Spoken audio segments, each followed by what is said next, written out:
Welcome to the deep dive. Today we're talking about one of the biggest moments in life's history, really, that incredible leap from water onto land. Yeah, it's monumental, and we're focusing on the pioneers, the plants that made that jump first, the seedless vascular plants. Exactly. Our mission today, just for you listening, is to dive into Chapter 17, Seedless Vascular Plants. From Raven Biology of Plants, we're going to pull out the key stuff. Right, kind of give you a shortcut to understanding how how they built their bodies, figured out reproduction on land, and really took over. Think of it like hitting fast forward on a really crucial chapter in plant evolution. We'll try to make all this complex botany, make sense. Definitely. We'll look at the adaptations that let them grow tall, the internal plumbing systems they evolved. Like xylem and phloem. Exactly, xylem and phloem, and their reproductive strategies, which are pretty fascinating. We'll even meet some ancient extinct ones and their living relatives, things like club mosses, ferns, horsetails, stuff you still see around today. It's a foundational story, isn't it? Really set the stage for everything that came after in the plant world. It absolutely did. Okay, so let's start with that big move. Water to land. All life started aquatic, we know that. Yeah. But for plants, moving ashore meant becoming less tied to water, right? Mm. Especially for reproduction. Yeah, that was the big hurdle. A key early step, though, something that both mosses, the bryophytes, and vascular plants share, is the multicellular embryo.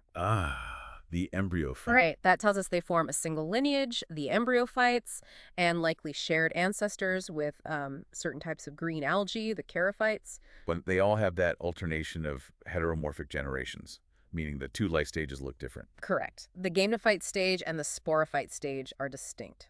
But here's where things really start to diverge for land life. In bryophytes, like mosses, the gametophyte, the little leafy green part you usually see, that's the dominant free-living generation.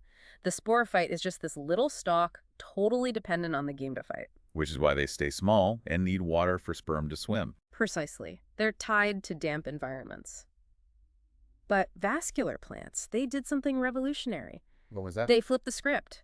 The sporophyte became the larger, dominant, and crucially, the free-living generation. That's the plant we typically recognize, like a fern frond or a tree. Wow, a total role reversal. Yeah. So that independent sporophyte, how did it actually manage to get big and stand up on land? What were the key adaptations? Okay, well, three big things stand out. First, those fluid-conducting systems you mentioned.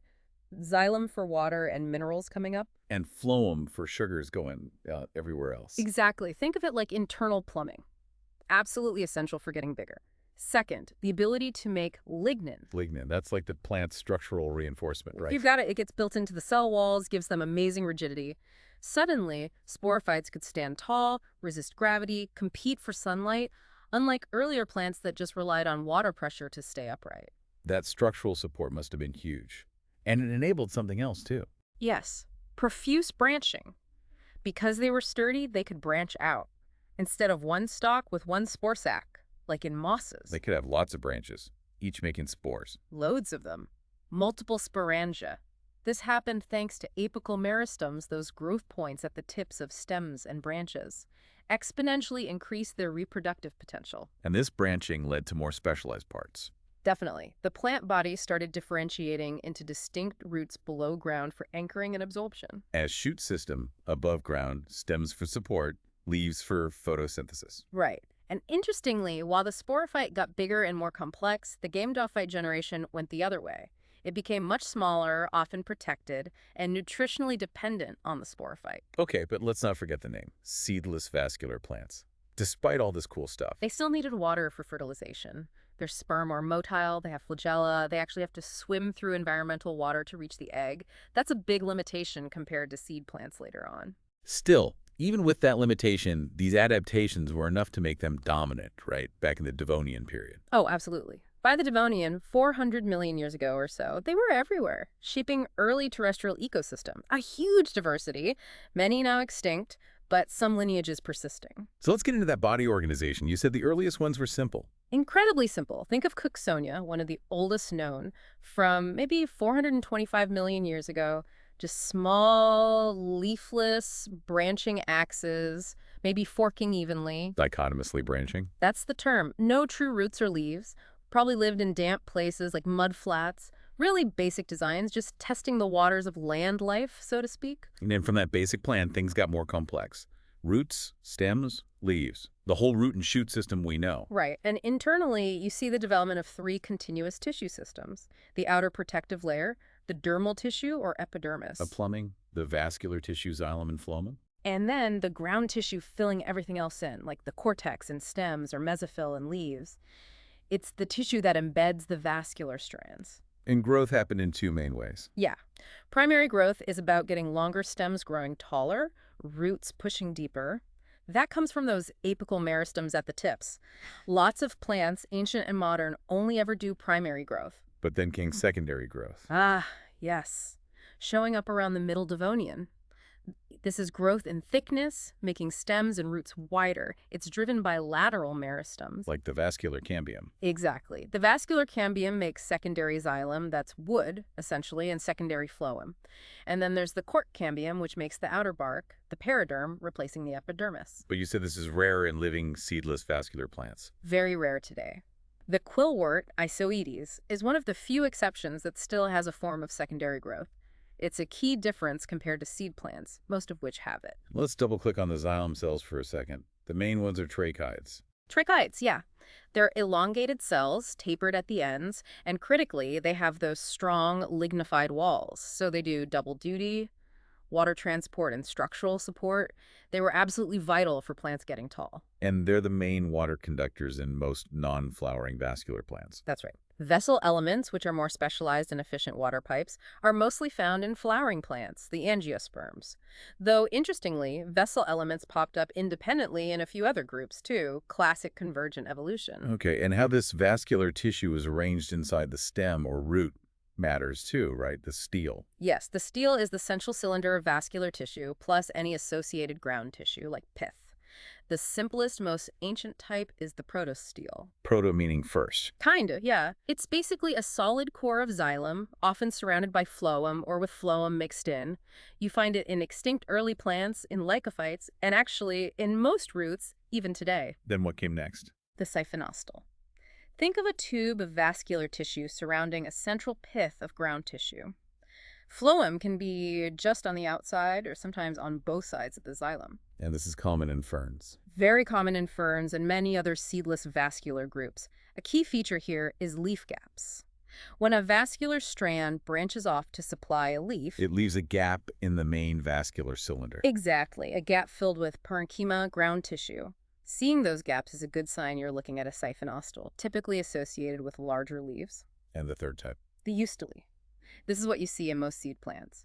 Instead of a solid core or a continuous tube, the vascular tissue is arranged in separate strands or bundles, usually in a ring surrounding a central pith. Okay, so protostele, siphonostle, eustele. Different ways to organize the plumbing as plants got more complex. But importantly, the living seedless plants didn't directly lead to living seed plants, right? They followed different paths. That's a crucial point. They represent different evolutionary experiments, different lineages. The ancestors of seed plants likely came from groups related to the progymnosperms, which branched off earlier. Got it. Okay, let's talk roots and leaves. Roots probably came from underground stems, you said. Seems likely, yeah. Evolved from those subterranean axes of early plants. But leaves, now that's interesting, they evolved in at least 2 different ways, leading to 2 types. Microphylls and megaphylls. Precisely. Microphylls are typically small, though not always, and have just a single unbranched vein or vascular strand. They're associated with protostose, like in lycophytes. How did they form? The leading idea is they started as simple outgrowths, bumps called enations, on the stem surface. Over time, a vascular strand grew into them, or maybe they evolved from sterilized sporangia. And you mentioned some weren't so micro. Yeah. Some extinct lycophytes from the Carboniferous had microphylls over 1 meter long, so the name refers more to their simple structure, not always their size. Okay, then what about megaphylls? Megaphylls are generally larger, like a typical fern frond or a maple leaf, and they have a complex network of branching veins. They're associated with siphonosteles or leasteles and those leaf gaps we talked about. And they evolved differently, not from simple bumps. Totally different origin. The idea is they evolved from entire branch systems. Imagine early plants had branching stems. Okay. Then, Evolution favored unequal branching, so you get a main stem and smaller side branches. Then those side branches flattened out. That's called planation. Flattened into a plane. Right. And finally, tissue grew between these flattened branches, like webbing, to form the continuous blade of the leaf. Wow, that's quite a process. From branches to a leaf. Isn't it? And incredibly, this whole process seems to have happened independently at least 3 different times in plant evolution. Megaphylls are another great example of convergent evolution. Fascinating.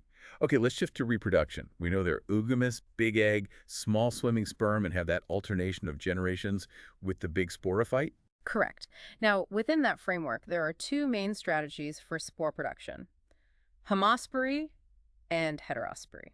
Homospory means one type of spore. Exactly. Homosporous plants produce just a single kind of spore. When that spore germinates, it grows into a gametophyte that is typically bisexual, meaning it can produce both sperm in Antheridia and eggs in Archegonia. Like the classic heart-shaped fern gametophyte. That's the perfect example. And because it produces both, there's a risk of self-fertilization. So ferns often have mechanisms to promote cross-fertilization, like eggs and sperm maturing at different times, or chemical signaling. And these gametophytes grow outside the spore wall. Yes, it's called exosporic development. The gametophyte literally grows out of the spore and becomes a tiny, free-living, independent plantlet, at least for a while. Sometimes photosynthetic, sometimes underground, relying on fungi. Okay, so what's heterospory? Heterospory is a really significant evolutionary step. These plants produce 2 distinct types of spores in 2 different types of sporangia. Microspores and megaspores. You got it. Microspores are small and develop into male gametophytes, which only produce sperm. Megaspores are larger, packed with nutrients, and develop into female gametophytes, which only produce eggs. And this evolved multiple times, too. Yes, it did. Popped up independently in several lineages by the Devonian. And the gametophytes in heterosporous plants are different, too. They're much smaller, really reduced. And they develop inside the spore wall. Right. That's endosporic development. The entire gametophyte develops within the protective confines of the original microspore or megaspore wall, living off the stored food reserves in the megaspore especially. So the gametophyte becomes much less independent, much more protected. Exactly. It's a major trend in vascular plant evolution, the reduction and protection of the gametophyte generation. Heterospory and endosporic development were crucial steps on the path towards the evolution of seeds. But even with heterospory, these seedless plants still have Archegonia and Antheridia, and still need water for sperm. Yes, on both counts. Those gamete-producing structures are still there, though they get lost later in flowering plants. And absolutely, that dependence on water for the sperm to swim to the egg remains the defining feature of seedless reproduction. Okay, let's meet some of these plants. The really early ones, the extinct pioneers. Right, back in the Silurian and Devonian. Phylum Rhiniophyta includes some of the earliest known vascular plants, like Rhynia and Cooksonia. We're talking 425 million years ago. Super simple again. The simplest. Dichotomously branching axis, sporangia right at the tips, no leaves, no roots, just figuring out how to stand up and get spores out there. Homosporous. Then you had groups like the Zostrophyllophytes, still leafless, still branching, but their sporangia were arranged laterally along the sides of the stems, often kidney-shaped. They're thought to be related to the ancestors of lycophytes. And the trimerophytophytes? They were a bit more complex, likely evolved from rhiniophytes. They tended to be larger, with a stronger main stem and more complex lateral branching patterns. Still no leaves, but a more robust vascular system. Homosporous again, and likely ancestral to ferns and perhaps the progynosperms. So these early groups show this gradual increase in complexity, sort of experimenting with body plans. Exactly. It represents that first major wave of plant diversification on land before the lycophytes and ferns really took off in the Carboniferous, which was followed by the rise of seed plants and then eventually flowering plants dominating today. 4 big shifts. Okay, let's talk about the living groups. First, phylum Lycopodiophyta, the lycophytes. Right, the club mosses, spike mosses, and coolworts.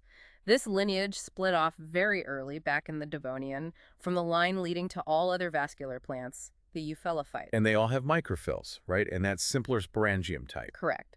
All lycophytes, living and extinct, have microphylls, and they are eusporangiate. Their sporangia develop from multiple initial cells and have thick walls. They had some giants in the past, though. Oh, yeah. The Carboniferous coal swamps were dominated by tree lycophytes like lepidodendron. Huge trees, 10, 35 meters tall. They were heterosporous. Some even had structures almost like seeds.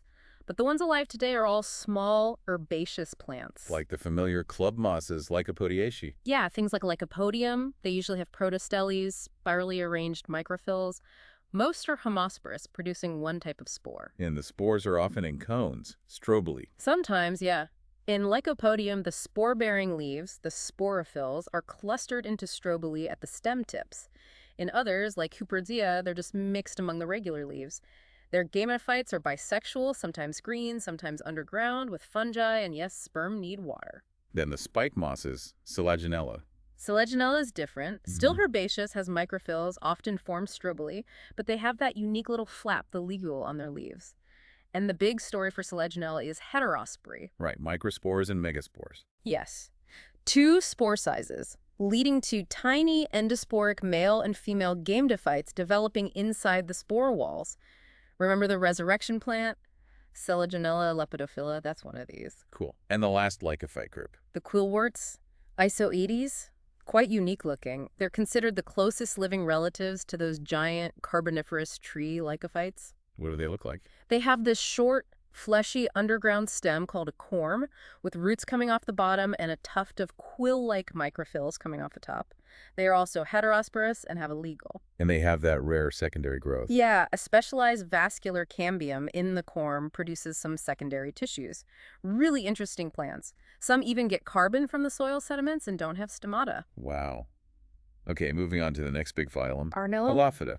This includes ferns and horsetails. That's right. It's a big group, especially the ferns. Ferns are the most diverse plant group after flowering plants, over 12,000 species. Huge range, too, from tiny little things to massive tree ferns in the tropics. And you mentioned 2 sporangium types earlier, Eusporangia and Leptosporangia. Remember, Eusporangia develop from multiple cells, have thick walls, make lots of spores found in lycophytes, and some early fern groups like Celatopsida and Meradiopsida. Like the whisk ferns, Solidum, they look super simple. They do. Solodum looks almost like those ancient rhinophytes, dichotomously branching stems, tiny scale-like leaves, no roots, just rhizomes with fungi.